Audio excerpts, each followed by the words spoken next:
Alam nyo ba na itong ating mga Japanese bamboo ay isa sa halamang malakas makahatak ng pera? At alam nyo ba na mayroong 5 halaman na magandang partner o companion nito para ma-enhance pa ang feng shui energy nitong ating mga gold dust? Kung gusto nyo malaman lahat ng yan, please stay with me until the end of this video.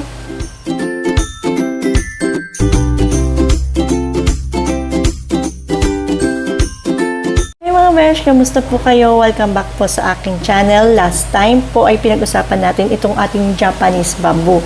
Yung mga halamang hindi maganda kasama nito. Pero ngayon, pag-usapan naman natin yung magandang partner. Yan. At syempre, huwag nyo rin kalimutan at please stay with me ha. Kasi mamaya magsha-shoutout po ako. Una pong halaman na magandang partner o companion nitong ating mga Japanese bamboo ay ito po ating mga silum. Ito pong silum ay tinatawag din na sahod yaman, para kasi itong palad na nakasalo or nakaabang sa blessings. At kapag puno na, ay dinidistribute niya at pinoflow niya yung positive energy sa nasasakupan po nito.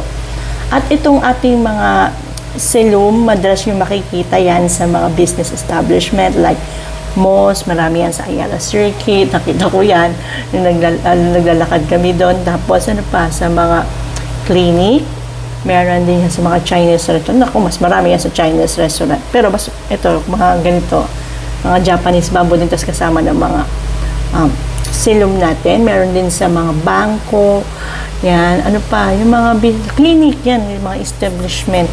Naulit ko na ba? Nasabi ko na ba yung clinic? At itong ating mga silum, bakit ba magandang partner nitong Japanese bamboo natin? Dahil ito pong mga silum natin, yung madalaking dahon po nito or large leaf nito, nakakabalance po ito ng refined texture ng itong ating mga gold dust. At ito ay nagkikreate, pag pinagsama natin silang dalawa, nagkikreate ito ng peaceful harmony sa ating environment. Yung mga silum natin, nakakatulong din po ito ma-stabilize yung ating emotion at ma-enhance yung ating mental focus. Hindi tayo pabago-bago ng isip, So, ito kaya magandang partner nitong ating Japanese bamboo dahil nagbibigay ito ng peaceful at harmony sa living space. Ang susunod na halaman na magandang partner nitong ating mga Japanese bamboo ay ito pong ating mga prayer plant or tinatawag din natin Calathea or Calathea. Calathea or Calathea, pareho lang din pong tama yan. At bakit naman ito tinawag na prayer plant? Kasi para itong kamay na magkadikit na nagdarasal. At bakit naman ito magandang partner nitong ating mga gold dust? Kasi ito naman po mga prayer plant, yung mga striking pattern niyan, yung sa leaves niyan, nagko-complement ito sa pattern naman ng ating mga Japanese bamboo. Di ba ang ganda?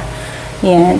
Na nagdadala or nag-attract ng prosperity and tranquility into your space. At itong mga prayer plant natin, and speaking of prayer plant, maganda rin ito ilagay sa mga sacred places, like yung malapit sa mga altar natin. Yan. At itong ating prayer plant, maganda nga din pong kasama nitong ating mga Japanese bamboo dahil ito ay nagkikreate ng good harmony sa isang relasyon. Kaya maganda itong ilagay sa east corner ng ating bahay. Ang susunod na halaman na magandang partner nitong ating mga Japanese bamboo ay ito pong rubber tree. Ito pong rubber tree ay maraming klase. Meron tayong Kineki, may ruby, may tricolor din. Kung ano po yung meron kayo, yun po yung magandang i-partner nyo dito. Wala naman pong sinabing specific na variety. At itong mga rubber tree natin ay kasama talaga po yan or madalas kasama as a lucky plant dahil ito po ay sumisimbolo sa coin. So, ang laking coin na meron tayo kasi di bang jade plant. Tapos meron din tayo sumisimbolo sa coin na malaking dahon na rubber tree naman po. At itong ating mga rubber tree, sinasabi niya na magandang partner itong ating mga Japanese bamboo dahil ito ay sumisimbolo sa resilience at survival. At kapag itinabi natin dito sa ating mga Japanese bamboo, itong mga rubber tree natin, ito po ay nakaka-enhance at nagpo-promote ng pleasant energy flow. Ito pong rubber tree natin, aside sa hugis barya ito na nag-attract ng swerte, ito po ay nagre-represent din ng happiness at wealth.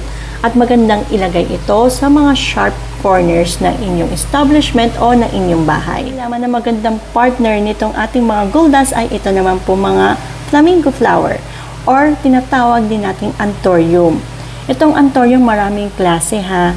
Meron tayong yellow ang flower, may pink, meron pang light pink, may white, may green. Pero mas maganda kung yung red ang flower po ang itatabi natin dito sa ating mga Japanese bamboo or goldas. So, bakit naman magandang partner ang ating mga anthurium dito sa ating goldas? Dahil ito naman po mga anthurium natin, na sabing itong vibrant color nito nag-amplify sa gold dust or elegance ng gold dust na nagbibigay ng positive life force sa ating buhay. Dagdag ko lang mga besyano, itong ating mga anthurium, dahil ito ay naka-align sa wood element, ito po ay nag-encourage ng personal at professional development. Kaya magandang itong partner sa ating mga goldas or Japanese bamboo. Naman na magandang partner nitong ating mga Japanese bamboo ay ito naman po mga parlor palm. Yan, tama naman sinabi ko, parlor palm. Parlor palm, yan. Nabubulan ako pag sa palm eh. Nasa minsan napopronounce ko yung air palm. Silent L, yan. Parlor palm. At bakit nga ba magandang partner itong parlor palm natin sa ating Japanese bamboo? Dahil ito pong parlor palm at yung pagka-airy at light-loving nitong parlor palm natin. Yan, pag pinartner natin ito sa ating gold dust, ito po ay nagbibigay ng soothing ambience. Info about dito sa mga parlor palm. Ito po kasi mga parlor palm din natin symbolize steady growth and resilience. Para siyang parang sa rubber tree din po. At ito, kapag sinama nga din natin, bukod dyan, kapag sinama din natin ito sa ating Japanese bamboo, nag-invite ito ng more prosperity sa ating bahay at sa ating workplace. So, sa mga nanonood kanina pa sa aking video, ano ba yung mga 5 halaman na nabanggit ko at alin dito ang meron kayo? Mga halaman na nabanggit ko mga besh, hindi lang magandang i-collect dahil pampaswerte or lucky plant. Magandang i-collect din po ito dahil ito ay nakakatulong din po mag-alis ng harmful chemicals sa ating hangin, which is good sa ating kalusugan, lalo na yung may mga allergic rhinitis dyan, yung mga allergy, like may mga asthma or may mga COPD. Let's go to shoutout. Ito po yung mga nag-comment sa recent video ko about sa Japanese bamboo, yung where to place your Japanese bamboo at home. So, okay, tayo? Dito po kay Plants, Cactus, and Succulent with Jonah from Southern California. Kay Mallory Smith from California din. Kay naman to, Rose Tubbs. Yan, wala naman siya sinabi kung tiga saan siya. Watching from Baguio City, Susan Villanueva. Yan, si Veronica naman to from QC. Ito naman si Eduardo Bagabag. Thank you. Hello din po sa inyo. Itong Bianhor Creation Mix Vlog. Yan, may shoutout din po sa inyo. Kay Erlinda Buenaventura from San Jose City, Nueva Ecija. Bambang Nueva Vizcaya naman po. Ito si Juliet Padilla. Ano ba? Ito naman si Sima Balagtas. Tiga Masamis Occidental. Shoutout din po kay Sitio Concordia Village, Barangay Dulong Bayan, San Jose del Monte, Bulacan. Ito naman si Music Lover. Ito naman po si Erlinda Lampera from Pampanga. From Tacloban, Leyte City, si Virginia Claridad. Ayan. From Vicos, Rizal, Nueva Ecija, si Florame Garlitos. Hindi ko po nabanggit, sa susunod ko na lang po i-shoutout. At maraming pong salamat sa lahat ng sumusuporta at patuloy na nanonood ng aking mga video. Don't forget to like and share this video po sa mga plantito at plantita dyan at mahilig sa paghahalaman. Until next time mga besh, bye and stay safe and happy and healthy.